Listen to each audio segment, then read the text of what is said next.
Rolling. Hola a todos, estamos en directo otra vez aquí en Cambly y haciendo nuestra sesión de hoy una vez más. Bueno, yo soy Tiago, encantado de estar aquí otra vez haciendo estas nuestras talks, nuestras Cambly Talks, y va a hacer algo muy interesante, ¿vale? Hoy, una vez más, es algo que a mí me encanta hacer esto y estamos aquí para hablar y si tenéis dudas, poner aquí al lado porque va a ser algo interesante, ¿vale? De un país muy diferente que no estamos... A veces oímos muchas historias de él y a veces tenemos muchas curiosidades, ¿no? Entonces, si tenéis preguntas, poner aquí al lado y vamos a empezar con esto. Una cosa antes de empezar también, os quiero decir que aquí abajo en la descripción os he dejado un código, ¿vale? De descuento. Entonces, ojo, que es algo impresionante, ¿vale? Tenéis aquí abajo un código de descuento de 35%, ¿vale? Y esto está ahí y vamos a hablar después de un otro código de descuento que si queréis pasa a tener algo especial también al final de esta live. También os he dejado aquí abajo el enlace para el perfil de nuestra tutora de hoy, ¿vale? Que es canadiense y va a ser algo impresionante de lo que vamos a hablar hoy, ¿vale? Si tenéis curiosidad, por favor, poner aquí al lado y que yo quiero mucho hablar de esto, es un tema que a mí que siempre tuvo curiosidad y creo que os va a interesar también. Entonces, como ya sabéis, es todo en inglés, ¿vale? Y os vamos, bueno, eso es lo que os he dicho. Si tenéis dudas, poned que va, pero va a ser todo en inglés. Pero si queréis poner la pregunta en español, no pasa nada, ¿vale? Poned en español y intento hacer la traducción aquí, ¿vale? So, now we're going to speak English, okay? So, hi Charlene, how are you? Hi, I'm good. How are you? Everything good, everything very good. I'm kind of excited about it today, so it will be interesting. So I would like to first of all, I would like to ask you to introduce yourself a little bit, tell a little bit about you, and yeah, for everybody who is watching us here to know a little bit about you. All right. So, my name is Charlene. I am living in Canada, beautiful Canada, in the province of Ontario, really close to Toronto. It's about 45 minutes away from Toronto, where I live from. I was born and raised in Ontario, and then I went off to college and I studied music performance in classical music. And later on, after I finished college, I continued my studies in university, and I studied at Memorial University in Newfoundland, and that's where I got my music degree. In between getting my music degree, I found out that I had a huge passion in teaching English, in tutoring English, and with ESL. And so with this passion, I continued, even though I still sing and I still perform from time to time, I am continuing with working on platforms like Cambly and tutoring in English. And I get to meet young people, I get to meet old people, I get to meet people from around the world in which everybody's wanting to learn how to speak English and how to have a conversation in English. And all I want to do is just help them reach their goals in whatever they have in learning the English language. Mm-hmm. So right now I am in Canada. I'm still in Canada. For me personally, I still love to travel. I love to sing. I love music. And traveling inside Canada, I've been to almost all the provinces except for 3. Whoa! Except for 3, I haven't been to British Columbia, Saskatchewan, and Prince Edward's Island, which we're going to talk about later on today. Mm-hmm. Wow, that's interesting. So you're the kind of person that knows a lot about Canada, right? I know a few things. Canada is so huge that you can know so much, but there's still so much more to learn. Yeah, definitely, definitely. It's a kind of a country that it's so fascinating because we see like this. It's so beautiful. It's so beautiful. You can see these amazing landscapes and amazing big cities as well. It's like Toronto. It's a beautiful city, and you always kind of have like. It's kind of a curiosity in all of us. We make like a we see that and it's like, oh my god, it's an amazing, it's huge as a country, huge, and have these amazing cities and amazing landscapes. And I was like, wow. So it's a kind of a country that I don't know. It's I never been, and it's definitely a country that I really really want to go and sometime soon. So I hope that we can travel very soon for me to Very go. soon. Yeah, I agree. I think for everyone, if you're a person that likes entertainment, we have the entertainment scene. Many movies are done in Canada that you don't even realize are done in Canada. If you're here for nature, we have so many natural parks that you can go to. But if you're here and you just want to relax, we also have a lot of beaches and lakes that you can go to as well. Hmm. I just read something that I might like get my curiosity. I was like, oh my god, this is true, and because I read something here that's around 90% of Canada is uninhabited. 90%. Yes, 90%. Absolutely. Wow. I can attest to this. So, it's about 11% that lives on the southern border between America, the United States of America, and Canada. Hmm. And it's very funny if you think about it because Canada is the second largest country in the world. Hmm. And we only have 11% of America's population. Hmm. And so it's really, really funny the way that Canada's set up. That Yeah. majority of our population is on that borderline. Hmm. That's definitely something that when I was reading, I was like, no, this is not true. This is not cannot be true. It's definitely it is. And I don't know if because the northern part it's extremely cold, could be like that. Yeah, it has a lot to do with the climate as well. Hmm. Um, in Ontario, it would get fairly cold. I remember seeing my dad and my parents walk around in snow that's as high as their knees or up to their waist. Wow. And that's just at the south of the border in wintertime. Uh-huh. So I didn't realize how cold Canada could be until when I went away to college. Uh-huh. And oh man, that's all I gotta say is that it was so cold that it took my breath. So Wow. like I would walk outside and I was like, I can't breathe because the air was so cold. But yeah, the climate has a huge influence on how we live and where we live as well. Uh-huh. And just for curiosity, which was the temperature that you experienced that it was the colder? Like, Oh man, the temperature, that was minus 30, but with the wind chill, it was minus 45 degrees, 41, 45 degrees. minus 45. Oh my god, that's Yeah, something that's Celsius. I could I think I never no I'm trying to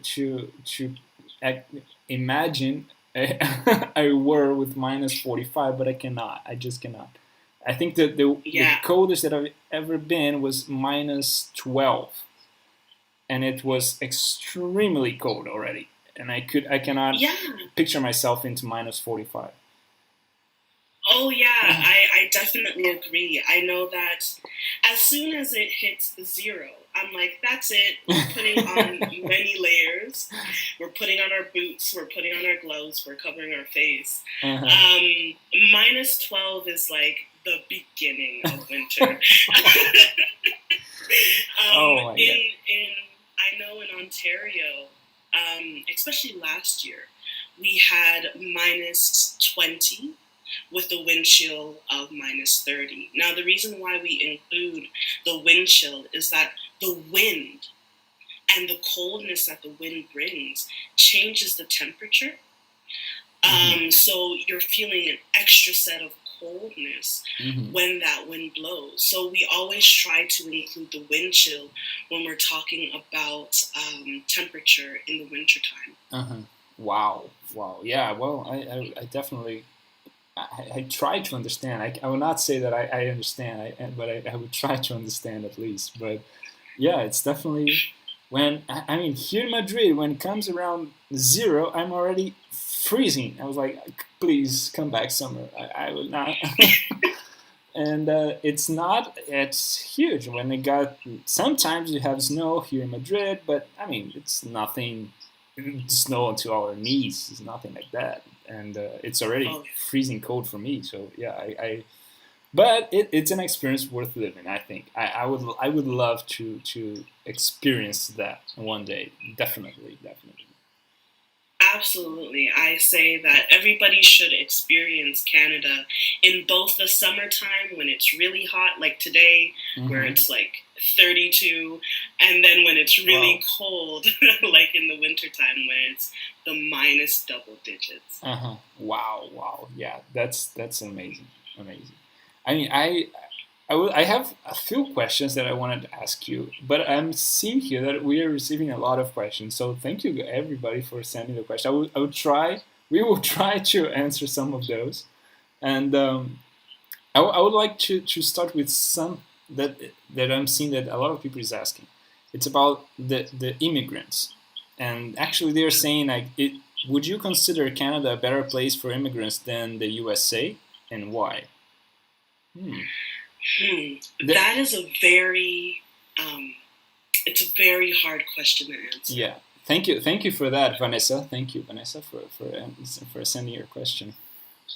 Thank you very much. I will definitely say this. I have family both in America and I have family in Canada. And, you know, family is family. They will definitely have their own story about it. But I can only tell you what I know. What I will say is that both of my parents came as immigrants to Canada, along with my grandmother and a lot of my other family members. They came from Jamaica to Canada, and we stayed as a family. And we're very close-knit as a family in Canada. I would say that, especially in Ontario, in Toronto, you have so many different cultures just mixed into. Go to Toronto, there are so many places that you can go to experience other people's culture. We have a Greek town, and just down another street, you have a little Jamaica. And so you have different places where you can enjoy and be very happy about the country that you come from and the background that you come from, as well as you get to experience other people's customs and cultures alongside with that.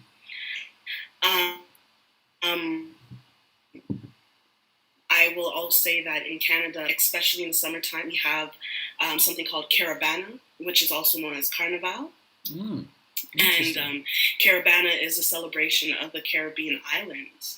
And also we have many other festivals for the Spanish countries, for Ireland.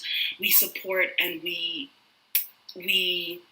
celebrate with people that come to our country, their cultures, their history, their background, and their ancestry, along with being Canadian and enjoying what it means to be a Canadian. And so that's what I know about being in Canada. I'll give you another example.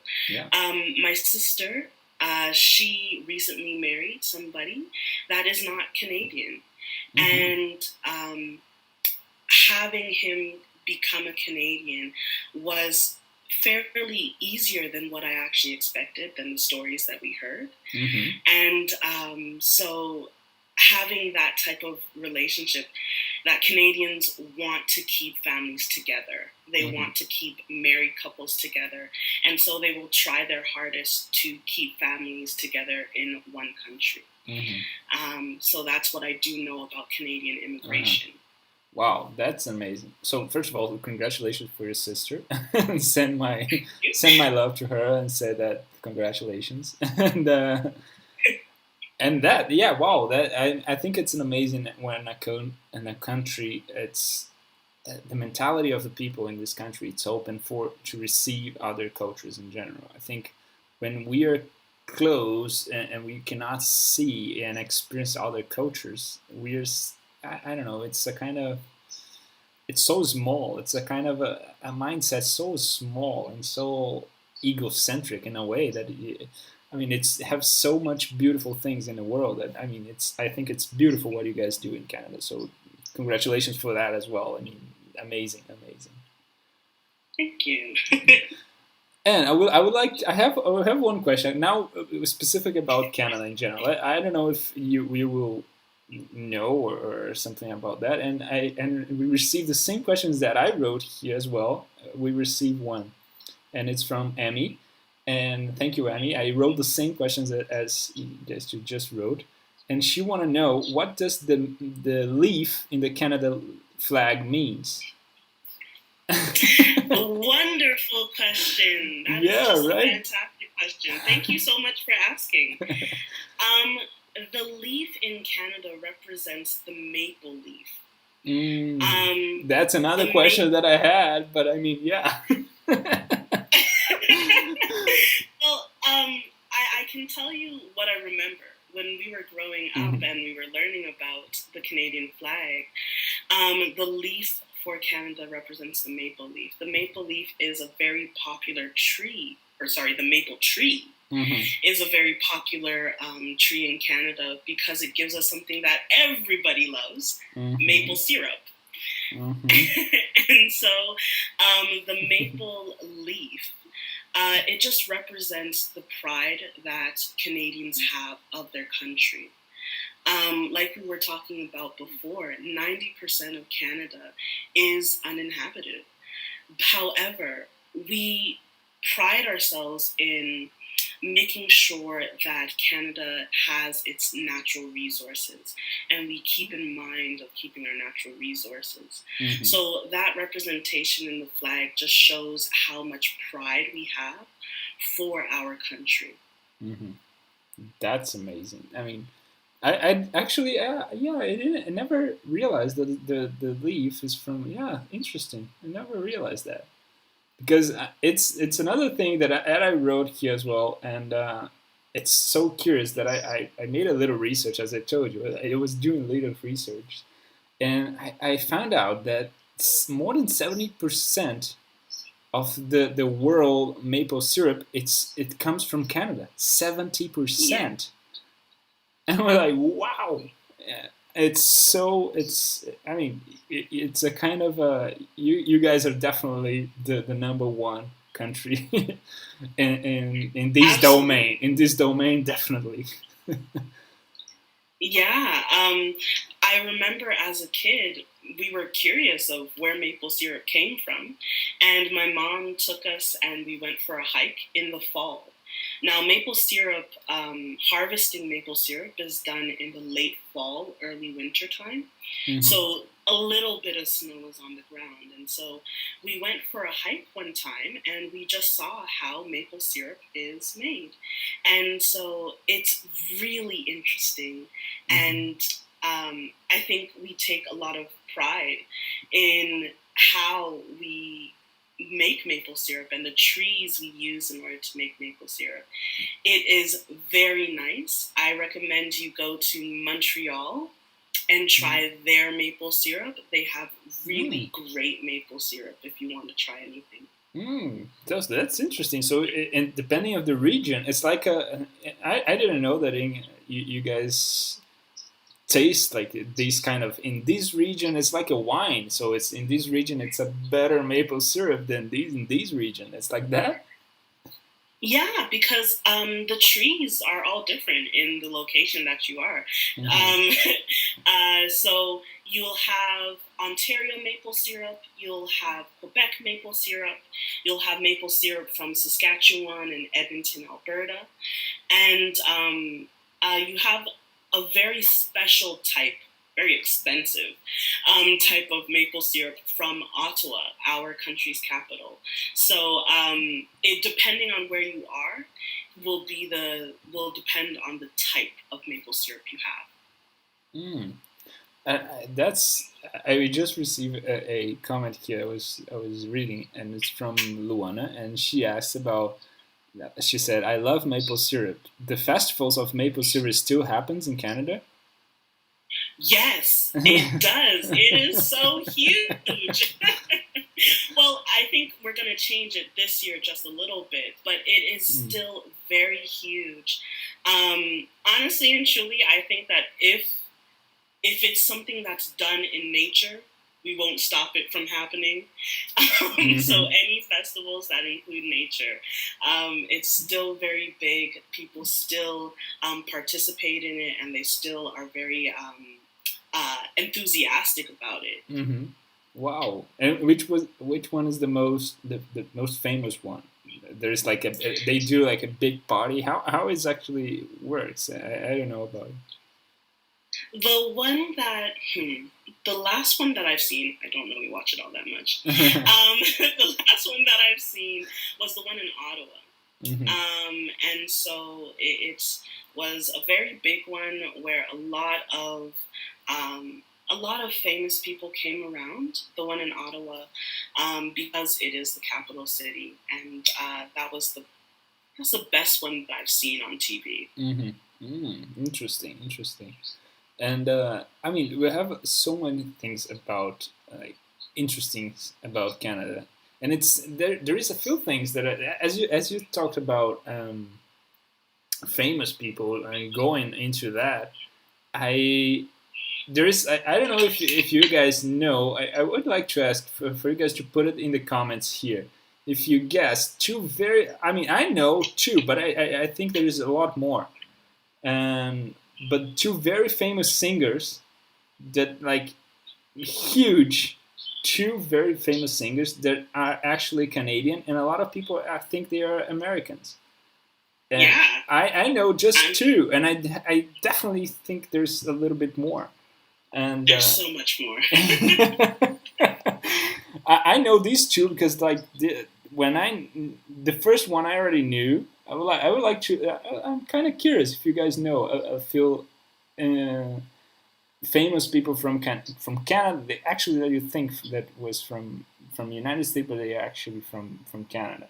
And one of them, it's actually that this one I already knew. It's Justin Bieber. All right, he's from Yeah, he's from Canada, and I was like, yeah. whoa! Everybody thought that he was actually from the United Yeah, States, and but yeah. he was starting out. It's just since he was a kid, so it was kind of easy to get that. And another one that actually was a surprise for me when I knew it. This one I didn't know, and it was Drake. And I was like, when I found out he was actually Canadian, I was like, this one I was not expecting. Actually, really, I was like, hmm, okay, interesting. Actually, Drake started out as an actor. He did a very famous Canadian TV show Hmm. called Degrassi: The Next Generation. And in Degrassi, he started out as somebody that was a rapper. So his acting Wow, kind of turned into his musical career as what we know right now. wow, I didn't know about it. Amazing, Yeah. amazing. We're Yeah. receiving here. Let's see if there's a few that are right. We received one saying Celine Dion, and Avril Lavigne. Is that Avril Lavigne? Justin Avril Lavigne. Avril Lavigne. I didn't know about Avril Lavigne. Wow. Yeah. Celine Dion, that was another one on my tongue. There's a country singer. Her name is Shania Twain. Very famous. She's also from Canada. Wow. Avril Lavigne, Celine Dion. If you're listening to a lot of urban music, hip hop music, there is a singer. Her name is Keisha Shante. She's very well known in the United States, but Keisha Shante is also Canadian. In fact, I went to school with her. I went to high school with her. Wow, interesting. Wow, it's something that sometimes it's so close to when you're living in the border of the United States, and sometimes people hear the English from Canada and they think they are from United States because they kind of a lot of people think that there's the English from the United States and the English from England, and it's the kind of the accents you can actually see a huge difference, especially if you're not a native, and you can notice the differences. But it actually have some difference between the English in the United States and Canada as well, right? Oh, yes. Typically, if you're from Canada, you can basically spot them out when it comes to their accents. Because I think there's a different way we say certain words like car or beer or can. Things like those, they're phonetically different in the way that we pronunciate them, especially if they're from the southern part of America. That's definitely true. And I would not. It's kind of I can notice a little bit. I mean, just and especially when I hear because I live I don't know if I told you, but I lived in a period of my life, so I actually learned English there. And I had like this one friend from California, and then he from San Francisco. There's another one and there's one that it was extremely interesting for me because he was from Texas, and Texas, the accent in Texas is completely different. I was like, okay, this is the first time that I actually noticed the difference in accents in one country. And then we got to know one Canadian, and it was like, oh, that's wow! Now I can see like kind of a different accents, and it is interesting. Sometimes we don't necessarily know, but maybe that's why a lot of people misunderstood, and they have these. Oh, I don't know if they're from Canada or from the United States or they're from this middle. And yeah, absolutely. Even in Canada, there are different accents within Canada itself. Yeah, I can imagine that. And talking about language, in Canada, it's not language. The English is not just the one language. There's another language that is super famous as well. Like you guys speak French in some parts of Canada, right? Yes, so Canada is very special because we don't have one official language, we have two. And so we have French and English. So as we go to school, you also learn the second language as you go. But there is the biggest province in Canada. In Quebec, they speak French. And it's mainly French when you go there. But there's also a very interesting province as well called New Brunswick.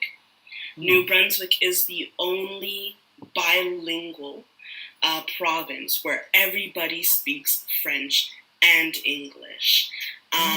So it's very interesting when you do go to New Brunswick because in everything, whether it be you go to a restaurant or you're looking at a highway sign, it is both in English and in French, and that's one of the only places that you'll find it.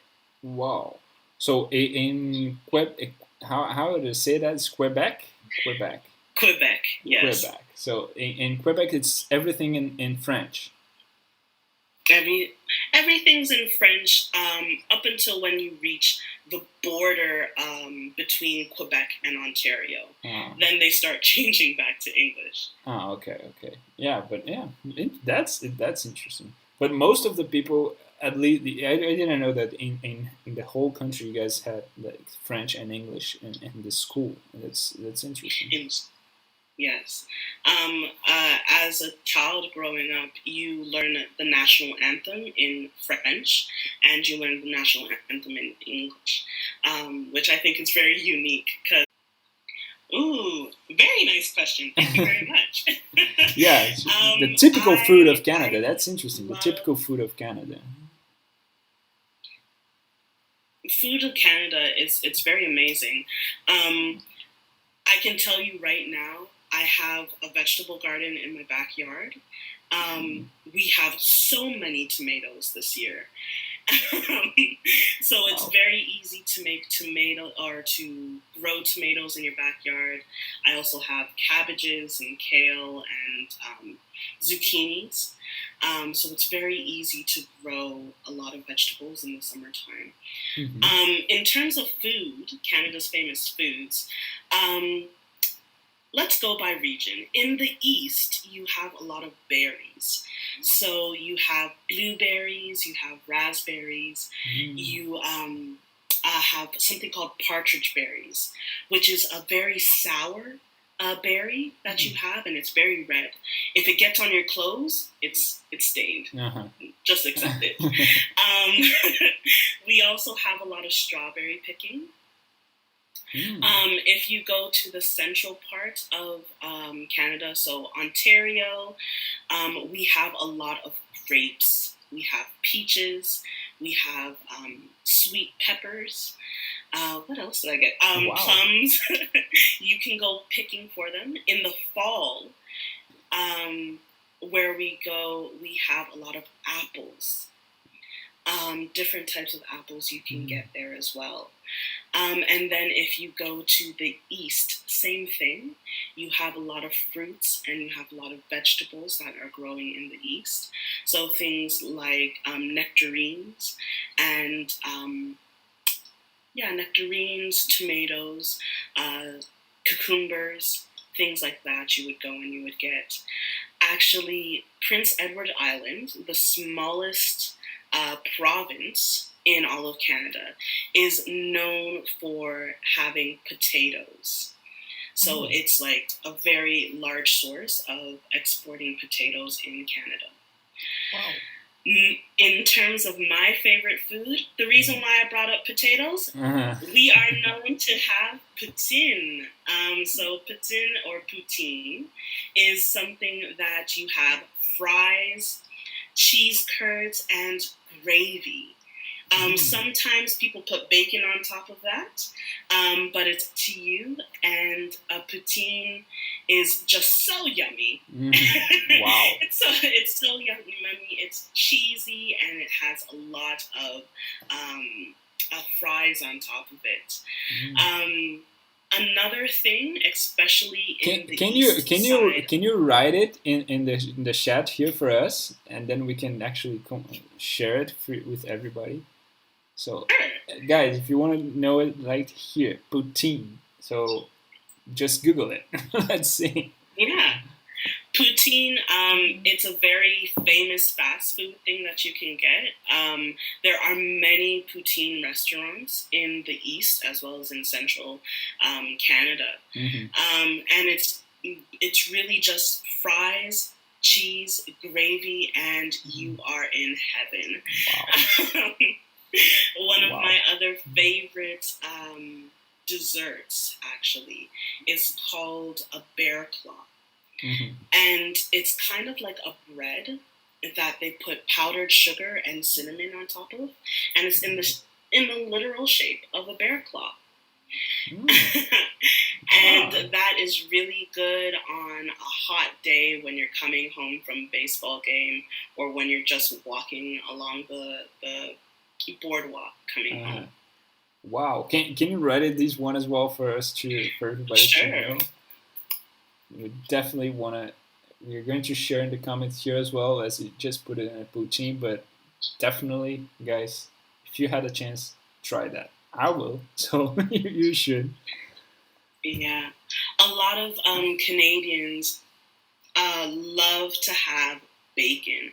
Canadian bacon is so popular in Canada that a lot of my friends would have a bacon party.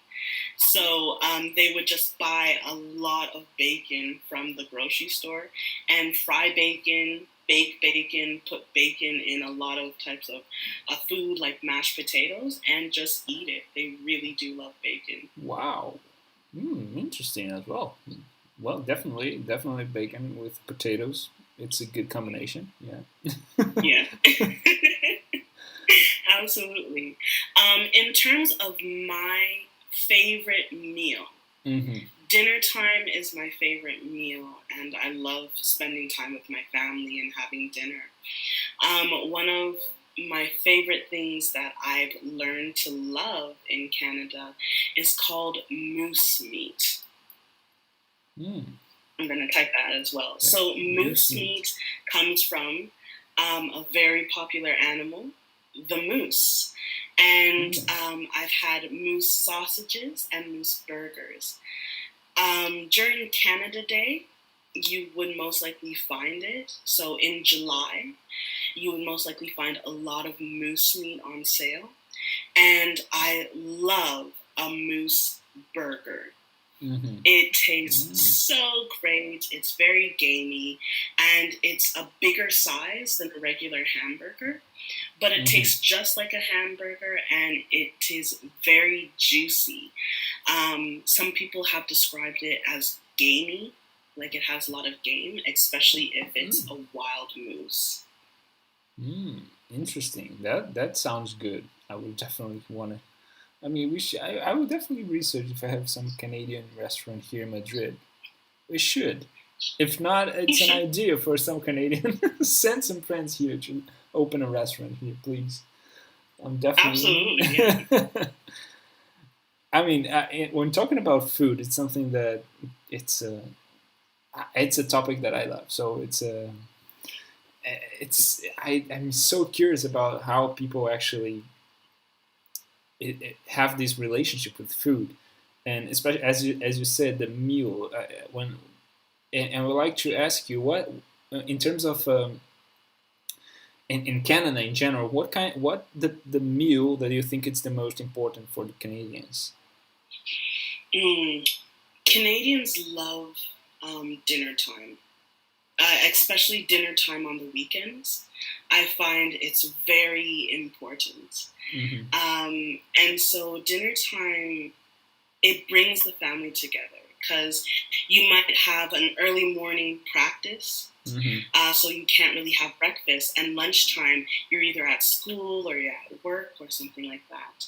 So dinner time is something that a lot of people look forward to having with your family, sometimes with your friends, and being able to have that sit down meal of having a conversation with your family, having a conversation with your friends, and talking about your day and a lot of other topics that you can talk about during that time.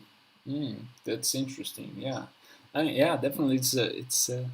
It's interesting how because here I would say something different. For example, from here in Spain, we do have this mentality with the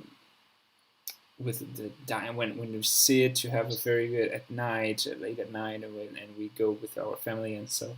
But I think lunch here is a very like we pay a lot of attention to the lunchtime as well, and we do even we have breaks during the day. Some parts of Spain, not here in Madrid, or some parts of Madrid as well, but we have breaks. So some stores or some local markets or whatever, they close to like 3 hours or four during the middle of the day, just for people to go home, have their lunch, and then get some rest, and then we go back and start over again and stay a little bit late.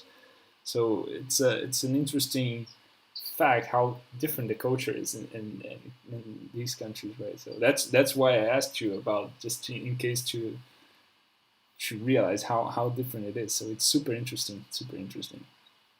Yeah, can remember some of my fondest memories growing up is dinner time and laughing with my family and just having a really great time during dinner. Mm-hmm. And I would like to ask you a few interesting questions now that actually I know for like this friend of mine that I met in California, and as you were saying that you guys went for hiking, as you were saying before, and Canadians in general, you guys like to live a lot of the nature, right? You guys really like to go outside and hike and do like different stuffs into the nature, and that's part of the culture, right? You definitely go and experience, right? Absolutely.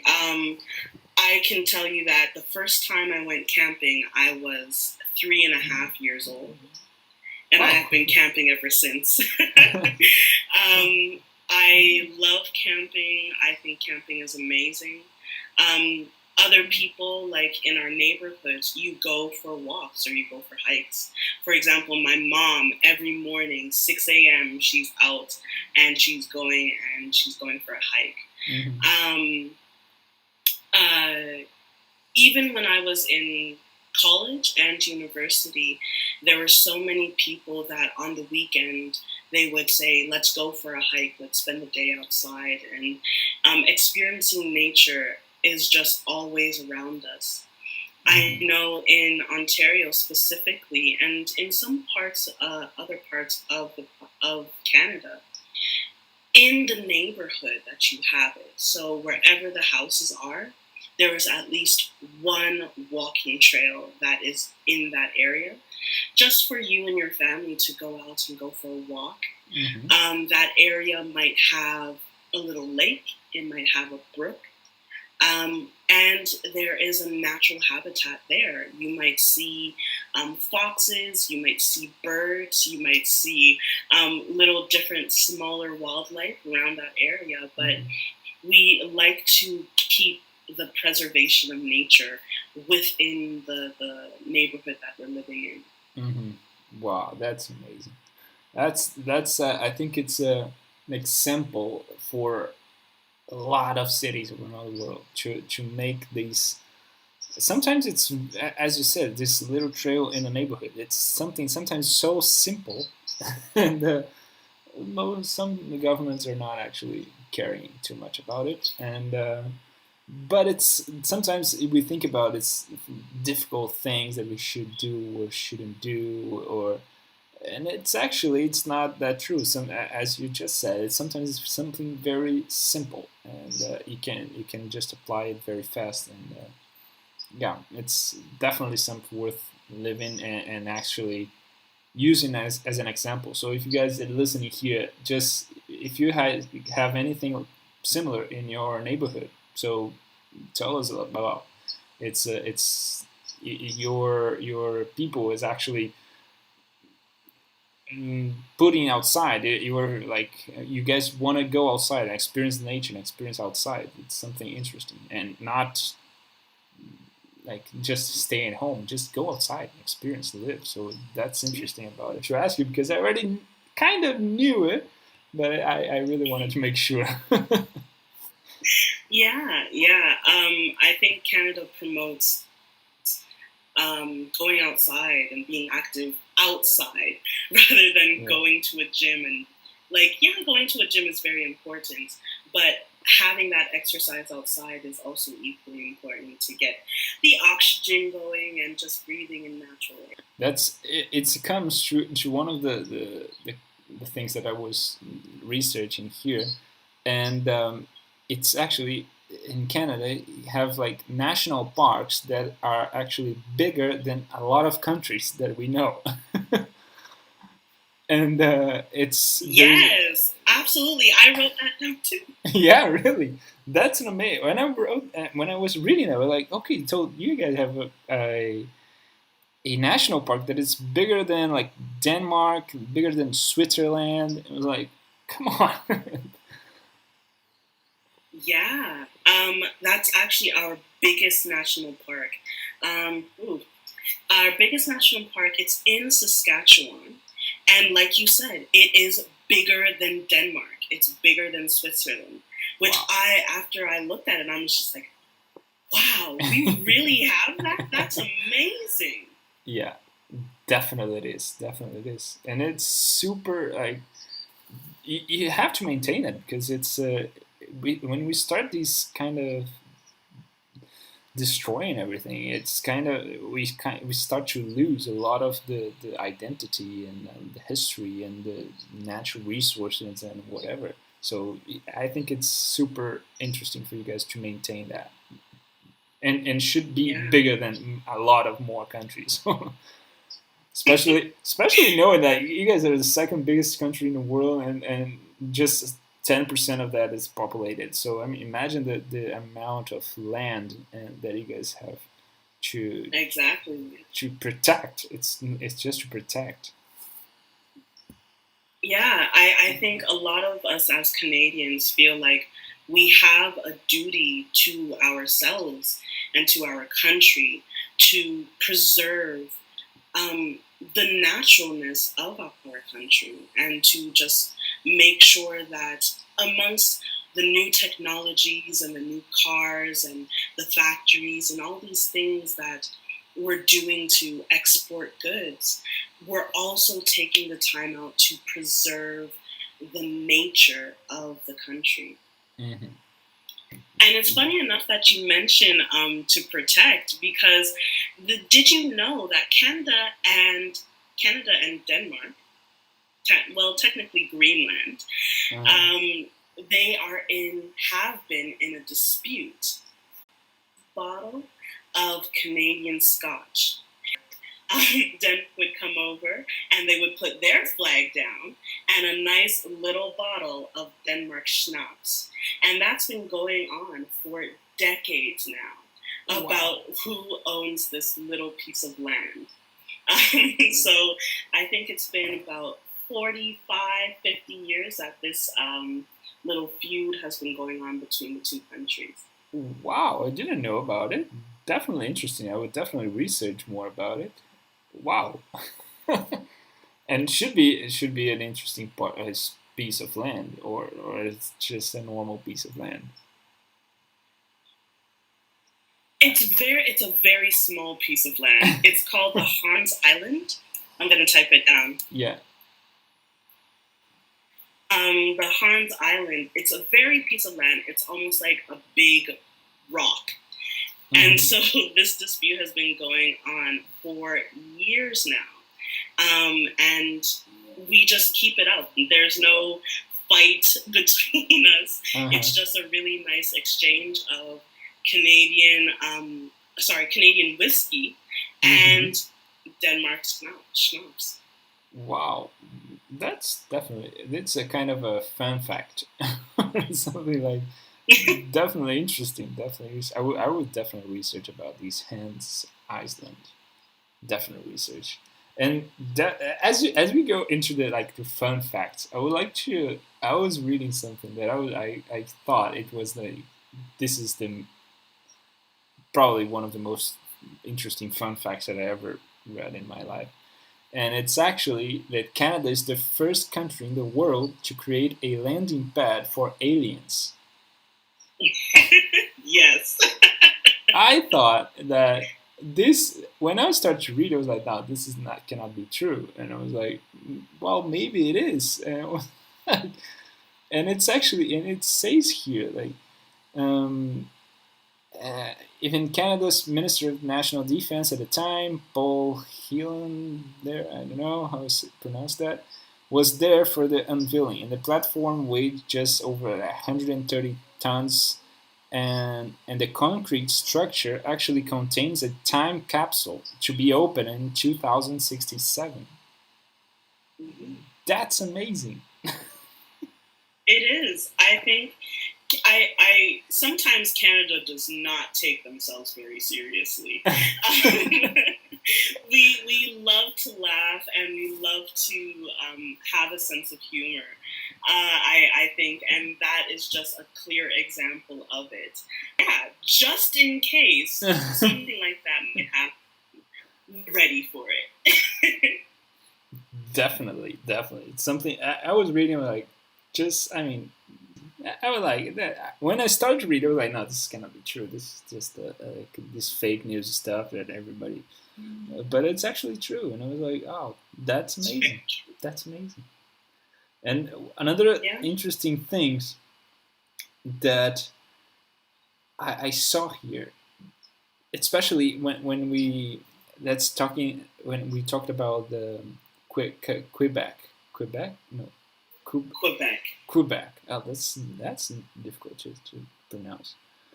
And it's a city that I didn't know about as well. That was the first city in North America to become a UNESCO World Heritage Site with all the fortifications, and it was a city like built in 1695.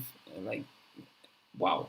And I didn't know about it. And well, do you know Quebec? You already been there, right? I've been to Quebec City and I've been to Montreal. To be at all honest, I did a school trip to a city in Quebec, and that's where I learned the most of my French knowledge because I was forced to speak French there. But yeah, that's a very interesting fun fact about it. That's definitely true. And I would like maybe. I mean, we're already at like 52 minutes, almost 1 hour. That's.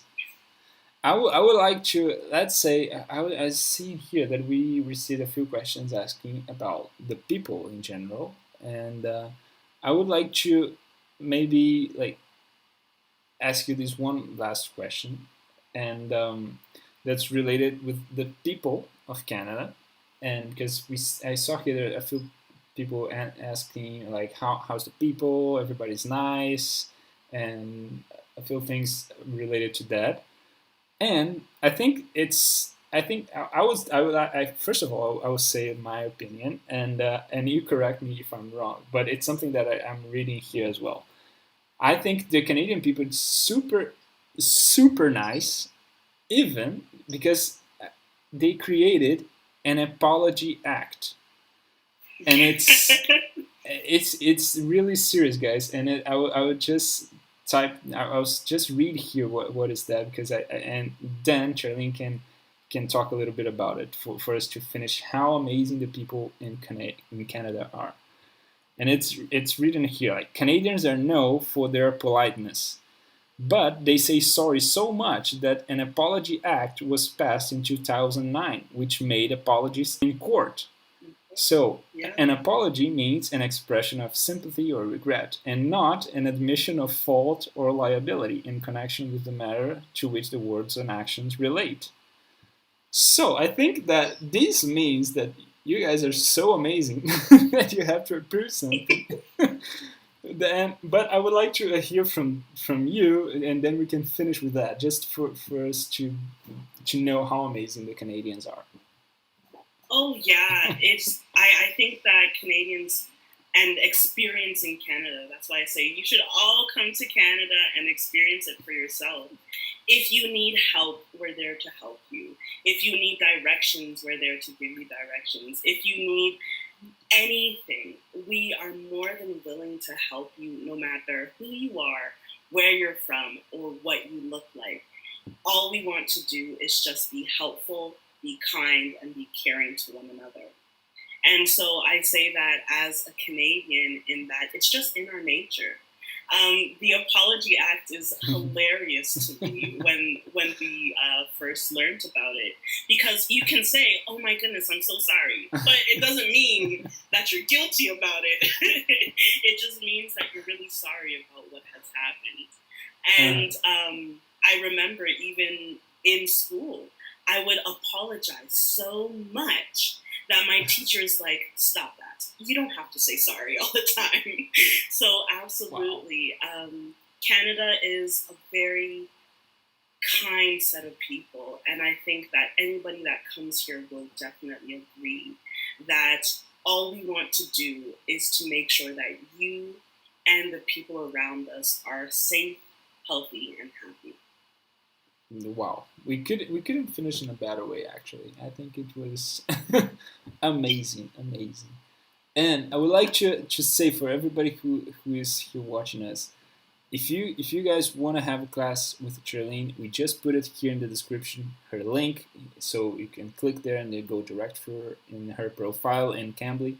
So you definitely you should have a class with her. It's you learn a lot, especially or even if you want to learn how to sing, she's a singer, so she can definitely teach you a little bit about it.